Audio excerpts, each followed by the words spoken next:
Estamos, mais uma vez, no programa do ICL, Espiritualidade na Ação.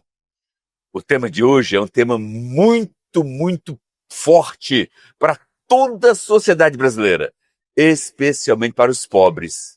Espiritualidade, bets e jogos de azar. Portanto, temos expectativas assim, muito intensas de que esse programa venha a conscientizar a sociedade e cai a ficha do Brasil, cai a ficha do governo, cai a ficha da Câmara, cai a ficha do Senado para entender que as bets não podem fazer do Brasil uma casa de João Ninguém. A China teve coragem e eliminou da China todas as bets. Bem, hoje estará conosco, apresentando o programa, o advogado Marinho. Ele é palestrante, mestre, doutor em Direito, combativo, professor, na sua sala de aula trabalha muito a temática da sociedade, especialmente a temática que visa os pobres, não é isso? Marinho, tudo bem, Marinho? Saúde do nosso povo aí. Boa tarde, Frei, sua benção, Frei. Boa tarde a todos e todas. Quero aproveitar o ensejo, que vai ser um programa muito reflexivo, com certeza, e dizer que é um assunto muito sério e que está dizimando as famílias brasileiras. Então, também aproveito o ensejo para agradecer essa oportunidade e que para mim é sempre um prazer inenarrável discutir temas tão importantes para a nação brasileira. Exato.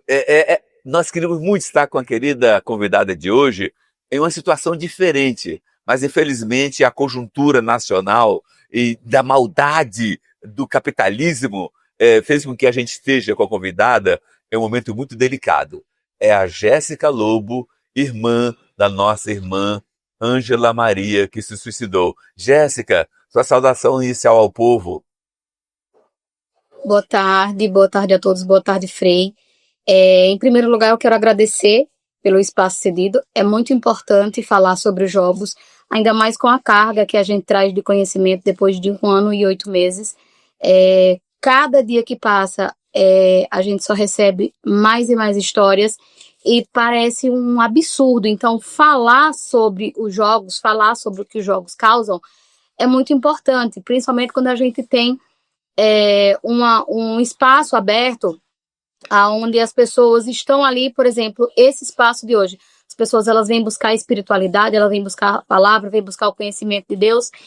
E o conhecimento do jogo aqui dentro hoje é importante, porque muita gente pode estar aqui em oração, buscando a Deus para se livrar do vício, para se livrar do jogo. E hoje um pouco do que a gente traz é para, de alguma forma, trazer o conhecimento e, quem sabe, ajudar essas pessoas de alguma forma. Então, muito obrigada.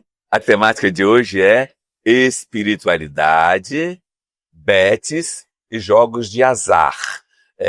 Vocês têm plena consciência que é uma temática que mexe com todos nós. Eu quero dizer para vocês que desde que começaram a atuar mais fortemente no Brasil, os jogos de azar ou apostas de bets transformaram a vida dos pobres, vendendo ilusão e, consequentemente, aprontando armadilhas para os pobres.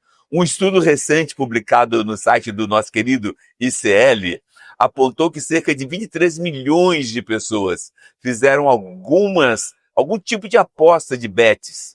Isto em 2024, o que representa 15% da população acima dos 16 anos. É muita coisa.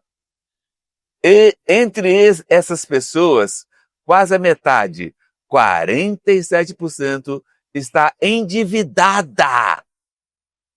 Endividada com as bets, ou melhor, as suas vidas estão fortemente endividadas, levando até o suicídio, que foi o caso da Ângela, a irmã da Jéssica. Espiritualidade, bets e jogos de azar, o programa de hoje quer enfrentar esse problema. E para melhor enfrentar, a Educafro e várias entidades estão lançando justamente hoje um movimento envolvendo a sociedade civil, que é uma carta aberta, convocando todas as entidades da sociedade civil a assinar essa carta, protestando contra a permissão da regulamentação das bets em solo brasileiro, bem como exigindo que o governo proteja as famílias vulneráveis dos jogos de apostas. A carta aberta pede que o governo proteja fortemente as famílias, isso para já, não para amanhã. E que a regulamentação das bets é uma palhaçada. Nós queremos o fim das bets em solo brasileiro. Veja aqui o link onde você, sua entidade, pode assinar e fazer força, um paredão conosco para enfrentar esse absurdo que são as bets do Brasil.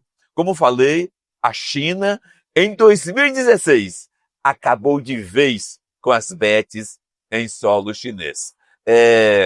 Mas antes da gente entrar no programa, eu queria colocar um texto bíblico. Não ameis o mundo, nem as coisas que estão no mundo. As bets, por exemplo. Se alguém ama o mundo, o amor do Pai não está nele. E aqui amar o mundo se refere a todas as armadilhas que o mundo faz para nos atrair, nos fazer quebrados e humilhados. Deus nos quer ver fortes, potentes e servindo a uma causa fantástica e justa. Minha querida irmã Jéssica, você é uma guerreira. Aprendi a te admirar. Jéssica começou a conhecer melhor o mundo das apostas depois que sua querida irmã, Ângela Maria, se suicidou. Foi um suicídio muito, muito dolorido, porque ela antes sofreu muito, fazendo débitos, mais débitos, mais débitos, mais débitos. Ela tirou a própria vida por causa desses débitos. E as empresas sabiam muito bem que ela era uma pessoa pobre e estava pegando dinheiro emprestado para fazer os jogos.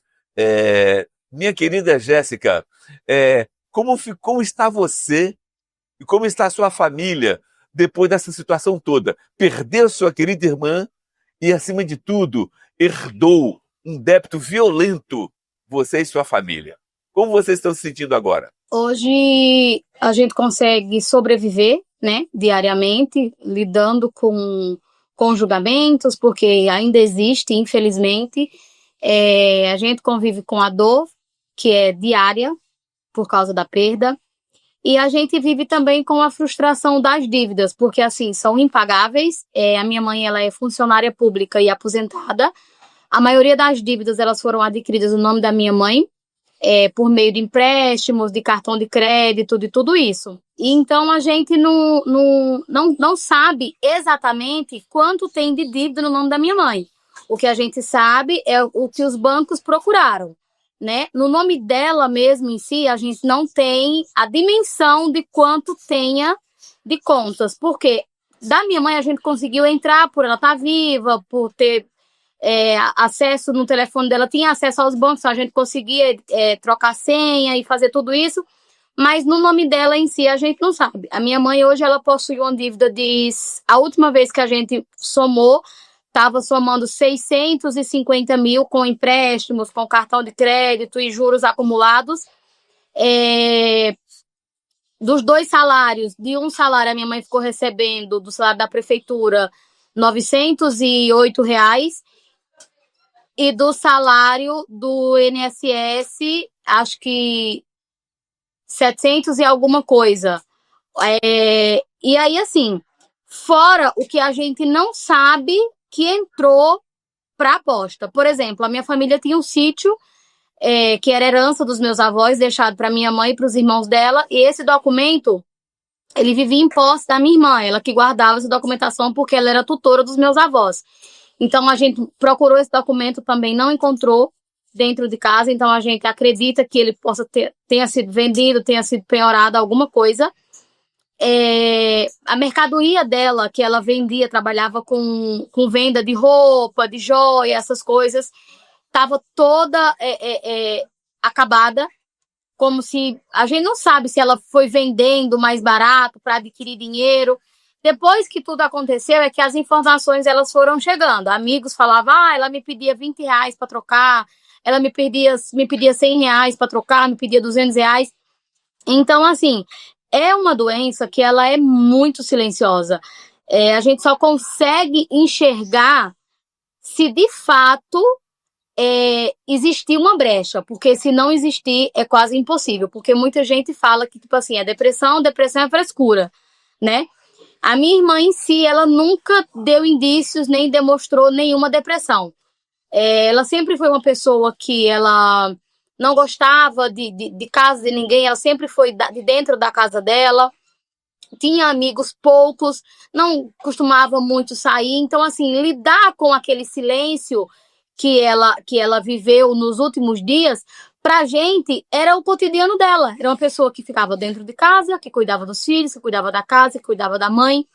Então, a gente só veio saber o que de fato aconteceu quando a gente pegou o telefone e começou a olhar. Eu mesmo, quando eu recebi a notícia, a primeira coisa que veio na minha cabeça foi: ela fumava desde os 12 anos. Ela descobriu um câncer, a minha mãe já perdeu 2 filhos de forma trágica, então na cabeça dela ela pensou que a minha mãe não ia conseguir passar por um tratamento de câncer com ela, por isso que ela foi lá e fez isso. E até eu chegar em casa, na minha cabeça era isso. Era que tinha acontecido isso. Até que eu peguei o telefone e aí, tipo assim, caiu no meu colo quando eu comecei a ouvir as mensagens dela, a ouvir os áudios dela, falando com a plataforma. Tal dia ela falava que tinha recebido um ganho de R$ 50 mil, mas esse ganho tinha sumido.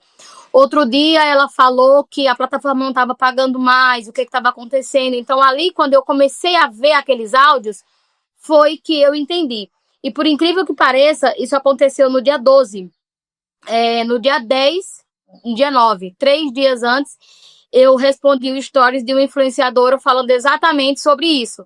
Porque era uma pessoa que eu já acompanhava há muito tempo e ela passou a divulgar jogos. E aí, quando ela ia falar sobre os jogos, já não era mais a mesma pessoa, porque era uma pessoa alegre, foi uma pessoa que viralizou nas redes sociais pela alegria, pela leveza, pela brincadeira. E quando ela ia falar do jogo, era uma coisa mais fria, é como se era exclusivamente pelo dinheiro. E aí eu pautei exatamente isso, que ela não precisava daquele dinheiro, que aquele dinheiro destruía a vida, destruía famílias, e mal sabia eu que 3 dias depois essa destruição ia estar dentro da minha casa. Então eu já tinha um pouco de noção sobre os jogos.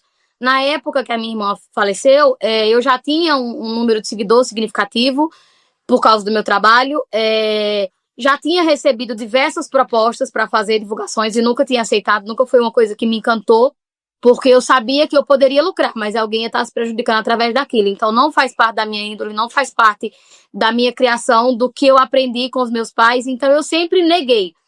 E assim, os jogos, ele transforma tanto a integridade e a identidade da pessoa que ela encontra para cada motivação, para cada situação, a desculpa cabível. E é como se fosse um quebra-cabeça. Ela traz a mentira perfeita para encobrir e encaixar, para ela conseguir se esconder dos jogos.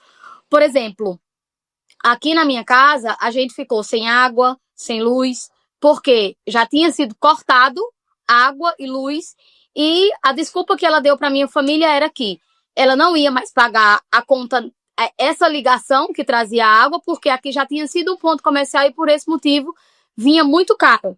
Então puxava de outra casa. Pra gente é uma desculpa muito cabível, porque aqui se pagava R$ 400 de luz, R$ 400 de água. Então era uma desculpa que encaixava. A mesma coisa para alimentação. Já tinha alguns meses que ela estava comprando diariamente o arroz, o feijão e a carne, mas a minha mãe fala assim que ela nunca deixou de comprar um dia sequer. E antes, a feira da minha casa era R$ 2.000, R$ 3.000. Minha família nunca se preocupou em, vamos trocar de geladeira todo ano, vamos trocar de sofá, vamos trocar de cama. Não, a preferência da minha casa era a alimentação. Era sempre ter pra gente e pra quem chegasse. E aí, ela cortou os gastos, né? Acabou que não estava mais conseguindo fazer uma compra grande, não estava mais conseguindo manter o que a gente já tinha. E aí a desculpa que ela deu para minha mãe foi que não ia mais ficar fazendo feira, porque a família da minha mãe vinha sempre para cá e sempre que vinha acabava tudo e ela depois tinha que repor tudo sozinha e ela tinha que fazer alguma coisa da vida, tinha que economizar. Então era mais uma desculpa que fazia sentido. Realmente a situação é muito complicada e como você falou, eu também tenho centenas de milhares de seguidores em redes sociais. Tem dia de eu receber mais de 10 propostas de bet. Eu nunca aceitei, mas eu quero falar com você e sobre sua família. Primeiro, da coragem de expor isso, porque infelizmente muitas pessoas têm vergonha de expor o vício de algum ente querido. Muito mais quando esse vício, ele infelizmente, ele se finda através de um suicídio. E aí, Jéssica, eu queria saber de você essa motivação que você teve de olhar o coletivo, de olhar a comunidade, de falar assim, ó, eu tenho que pegar a dor que minha família está sofrendo e pegar essa dor e transformar em uma militância, em um trabalho para que outras famílias não passem por isso. Então eu queria saber de você um pouco da ONG Ângela Maria que você criou depois desse trágico fático que aconteceu com sua irmã, onde você já teve acesso e apoiar 21 grupos, onde você atendeu mais de 8.000 pessoas. Eu queria que você falasse um pouco dessa ONG, porque isso é muito importante, porque, repito, o Frei acabou de trazer uns dados, e só para você ter noção, o Ministério do Desenvolvimento Social acredita hoje que quase 20% dos programas de transferência de renda sejam gastos com as famigeradas BETs. Então, eu gostaria de saber um pouco da sua ONG, a ONG Ângela Maria, que leva o nome de sua irmã. Dentre esses áudios, como eu estava falando, eu encontrei um áudio onde ela falou claramente o que ela ia fazer, que para ela não dava mais e que ela iria tirar a vida dela porque ela já tinha perdido todas as economias, acreditando no jogo, e aí em determinado momento ela falou o seguinte: mas antes de eu fazer isso, eu vou para as minhas redes sociais e eu vou contar para as pessoas o que está acontecendo, para que outras pessoas não caiam na besteira de fazer a mesma coisa que eu fiz. Então, aquele áudio, ele me deu força de falar. Se talvez não tivesse aquele áudio, eu não teria tido coragem de falar. É como se eu tivesse fazendo o que ela queria fazer, sabe? E mesmo antes de morrer, ela ainda teve um pouco de sanidade e pensou, eu posso ir, mas eu não quero mais que ninguém vá, pelo menos por esse caminho. E aí eu fiz a primeira live, essa live ela viralizou, total. No dia a gente alcançou, eu tinha 36 mil seguidores na época, a live alcançou 18 mil pessoas. E depois que eu encerrei a live, meu telefone estava lotado de mensagem de pessoas falando, e tipo assim, até aquele dia eu achei que a minha irmã tinha sido o limite, sabe? O caso mais absurdo que eu tinha visto. Quando eu encerrei a live, que eu fui ver as mensagens, aí eu vi que o buraco era bem mais embaixo. E que tinham pessoas que estavam no mesmo caminho, com o mesmo pensamento, com os mesmos problemas financeiros, com os mesmos problemas emocionais. E aí as histórias me chocavam tanto que eu pensei, se tá me chocando, pode chocar eles entre si. E aí eu criei o primeiro grupo. Esse primeiro grupo bateu 800 pessoas, assim, em pouquíssimos minutos. E dali por diante só foi crescendo, e mais grupo, e não estava dando conta, e mais grupo. Hoje a gente está com 22 grupos. A maioria dos administradores são pessoas que se livraram dos jogos dentro dos grupos. Todos eles, na realidade, são pessoas que se livraram lá dentro. A ONG Ângela Maria, ela ainda está em processo de criação, porque é algo muito sério, então se requer pessoas de responsabilidade, se requer uma diretoria de responsabilidade, pessoas que queiram se doar e doar o seu tempo para fazer esse trabalho voluntariado, que também é um pouco difícil. Hoje a gente tem terapias semanais, mas são eles mesmos que pagam os profissionais. A gente faz uma cota toda semana e aí pegam um valor, pagam um profissional. Hoje a gente tem também uma ferramenta que ajuda muito, muito, muito mesmo, que é o Gamban. A gente conheceu o Gambá no começo de 2025. E aí, quando a gente conheceu o aplicativo, ele é pago, né? A anuidade dele é R$ 240, vai muito pela cotação do dólar.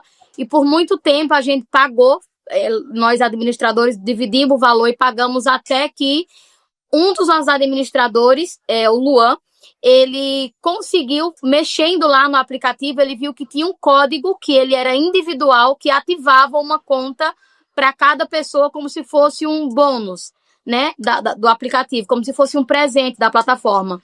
E aí a gente passou a ativar e aí o trabalho só aumentou, porque agora a gente tem que criar conta individual e ativar individualmente. Mas, assim, o processo da libertação dos jogos, ele é muito difícil, porque as pessoas, mesmo sofrendo, mesmo perdendo, elas ainda se limitam a agarrar as oportunidades. Por exemplo, nós temos, acho que quase, variando aí 10 mil pessoas nos grupos de WhatsApp. E nem todo mundo está com o Gambá ativado. E assim, a gente não pode obrigar, porque a gente entende que é um processo lento, que é um processo que eles têm que querer, que é uma decisão que tem que partir deles. E aí, assim, quando a pessoa chega em determinado momento e ela fala, ela não pede o Gambá, a gente vai insistindo, vai sempre falando, mas a gente entende que aquela pessoa ainda está muito presa ao vício. A maioria deles conseguem chegar e de primeira mão já falar, eu quero o aplicativo. E aí a gente tem 2 administradores que são determinados só a isso, só a acolher. O e-mail são eles mesmos que entregam e a senha também porque é individual. E aí a gente ativa e devolve. E há 3 meses agora a gente conseguiu. Agora o Gambá ele já não tem mais 1 ano, são 5 anos de validade. E assim, é muito, muito, muito importante. Porém, assim, requer acolhimento familiar, requer acolhimento profissional, requer muita força de vontade, requer procurar Deus, sabe? É uma junção de várias peças para se livrar do vício, porque não adianta só a pessoa simplesmente falar assim, eu vou ir para o psicólogo, e a família não sabe, porque assim, de tudo que eu já ouvi hoje, eu entendo que o maior medo deles é da família, e é esse medo que prende eles ali dentro. Por quê? Eles têm medo de chegar e contar, eu fiz isso, isso, isso, isso e isso. E aí, esse medo faz eles voltar para jogar, achando que vão ganhar para quitar as dívidas. Todos os dias acontece a mesma coisa. Alguém chega se reclamando que pegou o dinheiro da compra, que pegou o dinheiro do gás, que pegou o dinheiro do não sei o quê, que pegou o dinheiro do aluguel, que pegou o dinheiro do não sei o quê. O que eu acho mais prejudicial hoje para eles são internet e as linhas telefônicas. Porque hoje você recebe mensagens de bônus, de casa de plataforma nova, em TikTok, Instagram, mensagem da sua própria operadora. Então, assim, tudo isso acaba virando um gatilho. E aí, assim, é igual eu falo todos os dias para eles, é lutar contra leões. Eu tô tão, assim, provocado por seu depoimento que eu quero me solidarizar com você para a gente conseguir uma CPI das bets lá no Congresso Nacional. Porque para a gente, você e mais umas 5 pessoas dando depoimento desse drama vai ser uma virada do jogo. Porque para nós, o que o governo quer é legalizar as bets. Para nós, isso é a maldade contra o povo. O governo tem que eliminar as bets do Brasil, como fez a China. E aí, dando continuidade, eu queria dizer para vocês que nós estamos no ICL, Instituto Conhecimento Liberta. É uma plataforma potente que tem mais de 300 cursos disponíveis para todo mundo do Brasil. Qual é o dado bonito do ICL? O ICL, cada um de vocês se torna sócio e você tem 2 opções: sócio privado e sócio comunitário. O sócio privado dá uma parcela pequena de R$ 45. O sócio comunitário, ele paga um pouquinho mais uns R$ 15, e com isso ele permite que o ICL conceda bolsas para as pessoas pobres ter acesso a todas as vantagens do site ICL. E olha, só a Educafro tem mais de 4 mil jovens pobres que são associados do ICL com bolsa de estudo 100%. E, portanto, você que deve se tornar um associado do ICL hoje, e aqui está o link para você se tornar associado, e com isso você gerar a possibilidade da Educafro e outras dezenas de entidades sociais trazer mais pessoas pobres para serem sócios do ICL. Porque vou te dizer, o que há de mais qualificado em cursos de formação de consciência crítica hoje no Brasil chama-se Instituto Conhecimento Liberta. E um detalhe, o ICL participou de uma seleção nacional. Qual era o meio de comunicação de maior confiabilidade do Brasil? Primeiríssimo lugar, ICL. Segundo lugar, TV Globo. Portanto, gente, isto é algo assim incrível, fantástico.